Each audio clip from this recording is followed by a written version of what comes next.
బాబోయ్ కష్టమేనా big boss ఇప్పుడు ఆ రితు చౌదరిని కొంపలోంచి పంపించేయడానికి ఏం తీసుకుంటావు భరించలేకపోతున్నాం అసలు. లాస్ట్ ఇయర్ మనకి బిందెల దగ్గర కొట్టుకున్నట్టు కొట్టేసుకున్నారు చూడండి విష్ణుప్రియ ఇంకా ఎవరెవరో అందరూ.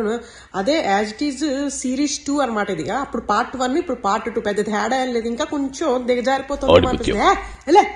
నువ్వు ముయ్ అంతే. మీ కొంపలో వాళ్ళు అంటుంటే వింటున్నావు కదా, మేము కూడా అంటాం, రివ్యూవర్స్ మేము కూడా ఆడియన్స్ క్షోభ అసలు నువ్వు తట్టుకోలేకపోతున్నావు అసలు, మామూలుగా లేదు.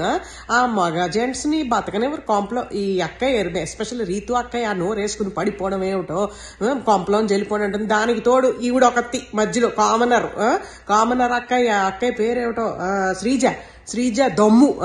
వీళ్ళిద్దరూ ఉన్నంతసేపు ఇంకా కొంపలో మనకి తుప్పులు వదిలిపోవాల్సిందే, అసలు మామూలుగా తుప్పులు వదిలిపోవు. ఇవాళ బోని అయింది బీపీ టాబ్లెట్. వాళ్ళు అరిచిన అరుపులకి బీపీ రైజ్ అయిపోయావు, బీపీ టాబ్లెట్ వేసాను, మీరు కూడా వేసుకోండి. నువ్వు పడుకో, నువ్వు అంతే, నువ్వు ఇంకా మారవు.